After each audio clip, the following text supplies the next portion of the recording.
அஸ்ஸலாமு அலைக்கும் வரஹ்மத்துல்லாஹி வபரகாத்துஹு நஹ்மதுஹு வ நுஸல்லி அலா ரசூலிஹில் கரீம் அம்மா பஅது அஊது பில்லாஹி மினஷ் ஷைத்தானிர் ரஜீம் பிஸ்மில்லாஹிர் ரஹ்மானிர் ரஹீம். கண்ணியமானவர்களே, இன்றைக்கு சுன்னத்தான நஃபிலான தொழுகைகளை பள்ளியிலேயே தொழக்கூடிய பழக்கம் சிலருக்கு உண்டு.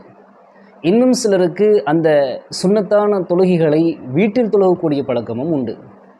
இப்போது இந்த நஃபிலான சுன்னத்தான தொழுகைகளை பள்ளிவாசலில் தொழுகுவது சிறந்ததா அல்லது வீட்டில் தொழுகுவது சிறந்ததா என்று பார்த்தால், பொதுவாகவே ஜமாஅத் ஷரியத்தாக்கப்படாத நஃபிலான சுன்னத்தான தொழுகைகளை வீட்டில் தொழுகுவது தான் மிகச் சிறந்தது.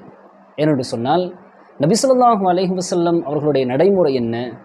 நஃபிலான சுன்னத்தான தொழுகைகளை வீட்டில் தான் நிறைவேற்றுவார்கள்.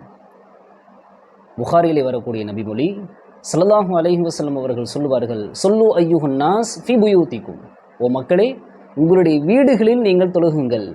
ஃபைன்ன அஃதல ஸலாத்தில் மர்இ ஸலாத்துஹு ஃபில் பைத், ஒருவருடைய மிகச்சிறந்த தொழுகை எது தெரியுமா? அவர் தன்னுடைய வீட்டில் தொழுகுவது. இல்ல ஸலாத்தல் மக்தூபா, கடமையாக்கப்பட்ட ஃபர்து தொழுகைகளை தவிர. கடமையாக்கப்பட்ட ஃபர்து தொழுகைகளை ஷரீஅத் அனுமதித்த காரணம் இல்லாமல் வீட்டில் தொழுகுவது கூடாது. அது பள்ளிவாசலில் தான் நிறைவேற்றப்பட வேண்டும்.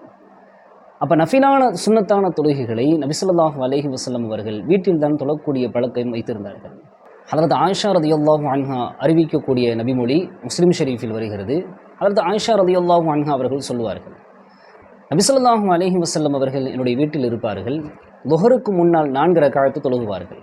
பிறகு வீட்டை விட்டு வெளியேறி மக்களுக்கு லுஹரை தொழுகை வைப்பார்கள். லுஹரை முடித்துவிட்டு சும்ம எதுஹுலு ஃபயுஸல்லி ரக்அத்தைனி, பிறகு வீட்டிற்கு வருவார்கள், 2 ரக்அத் தொழுகுவார்கள். மக்ரிபு தொழுகையை மக்களுக்கு தொழுகை வைப்பார்கள். தொழுகையை வைத்துவிட்டு வீட்டிற்கு வருவார்கள், 2 ரக்அத் தொழுகுவார்கள். இஷாவை மக்களுக்கு தொழுகை வைப்பார்கள். இஷாவை தொழுகை வைத்துவிட்டு இஷாவை முடித்துவிட்டு வீட்டில் வந்து 2 ரக்அத் தொழுகுவார்கள். அப்போ நபி ஸல்லல்லாஹு அலைஹி வஸல்லம் அவர்கள் குறிப்பாக ஃபஜருடைய முன் சுன்னத்து 2 ரக்அத்தை வீட்டில் தொழுதுவிட்டு தான் பள்ளிவாசலுக்கு மக்களுக்கு தொழுகை வைப்பதற்காக செல்லுவார்கள். அப்போ நபி ஸல்லல்லாஹு அலைஹி வஸல்லம் அவர்கள் இந்த நஃபிலான சுன்னத்தான தொழுகைகளை எல்லாம் வீட்டில் தொழுகக்கூடிய பழக்கம் வைத்திருந்தார்கள் என்பதை நாம் இந்த ஹதீஸின் மூலமாக நாம் பார்க்க முடிகிறது.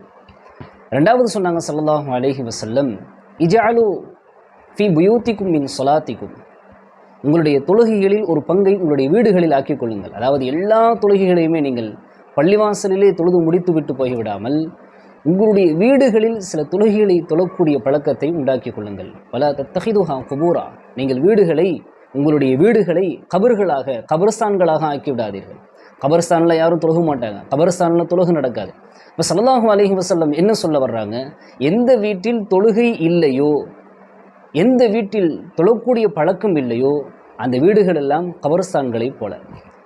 அப்போ எல்லா தொழுகைகளையும் பள்ளிவாசல்லையும் முடிச்சுட்டு போயிடாமல் இது மாதிரியான நஃபிலான சுன்னத்தான தொழுகைகளை நம்முடைய வீடுகளில் தொழக்கூடிய பழக்கத்தை நாம் ஏற்படுத்தி கொள்ள வேண்டும். அதன் மூலமாக அல்லாஹு தஆலா நம்முடைய வீடுகளில் அல்லாஹ் பரக்கத்தை ஏற்படுத்துகிறான். அல்லாஹுடைய ரஹமத் இறங்குகிறது. ஷைத்தான் அந்த வீட்டை விட்டும் தூரமாகி விடுகிறான். பொதுவாக நபி ஸல்லல்லாஹு அலைஹி வஸல்லம் அவர்களுடைய நடைமுறை என்ன தெரியுமா? ஏதாவது சஹாபாக்களுடைய வீடுகளுக்கு போனால் சில சஹாபாக்கள் நபி ஸல்லல்லாஹு அலைஹி வஸல்லம் அவர்களை விருந்துக்கு கூப்பிடுவாங்க. ஸல்லல்லாஹு அலைஹி வஸல்லம் அந்த தாவத்திற்கு பதில் கொடுத்து வீட்டுக்கு போவாங்க, விருந்து உண்ணுவார்கள். விருந்தை முடித்து கொண்டு அந்த வீட்டில் 2 ரக்அத் தொழுகுவார்கள் பரக்கத்துக்காக வேண்டி. உடனே அந்த வீட்டுடையவர்கள் நபி ஸல்லல்லாஹு அலைஹி வஸல்லம் அவர்கள் தொழுத அந்த இடத்தை தங்களுடைய தொழுமிடமாக அவர்கள் எடுத்துக்கொள்வார்கள். இது நபி ஸல்லல்லாஹு அலைஹி வஸல்லம் அவர்களுடைய நடைமுறை. வீட்டில் ஏதாவது சில தொழுகைகளையாவது நாம் தொழுகக்கூடிய பழக்கம் ஏற்படுத்தி கொள்ள வேண்டும். அப்போ சுன்னத்தான நஃபிலான தொழுகைகளை பள்ளிவாசலில் தொழுகுவதை விட நம்முடைய வீடுகளில் தொழுகுவது தான் சிறந்தது. இன்னொரு பக்கம் வீட்டுக்கு போனால் தொழுக முடியாது, ஏதாவது ஒரு வேலை வந்து நம்ம அதில் பிஸியாகிருவோம், கடைசி வரையும் தொழுக முடியாது என்றிருக்கும் பட்சத்தில் இப்படிப்பட்டவர்கள் ஃபர்து தொழுகைகளை பள்ளிவாசலில் தொழுகுவதோடு பள்ளிவாசலிலேயே அந்த நஃபிலான சுன்னத்தான தொழுகைகளை நிறைவேற்றுவது தான் இவர்களுக்கு சிறந்தது. ஏனென்று சொன்னால், நஃபிலான தொழுகைகளுக்கு ஹதீஸ்களில் நிறைய சிறப்புகள் வந்திருக்கிறது. நாளை மறுமை நாளில் நம்முடைய ஃபர்து தொழுகையில் ஏற்பட்டிருக்கக்கூடிய அந்த குறைகளை அல்லாஹு தஆலா நஃபிலான தொழுகைகளை கொண்டுதான் அல்லாஹ் அதை நிவர்த்தி செய்வான். எனவே சுன்னத்தான நஃபிலான தொழுகைகளை வீடுகளில் தொழுகுவது தான் சிறந்தது. அல்லாஹ் விளங்கி அமல் செய்கிற பாக்கியத்தை நம் அனைவருக்கும் தந்தருள் புரிவானாக. அஸ்ஸலாமு அலைக்கும் வரஹ்மத்துல்லாஹி வபரகாத்துஹு.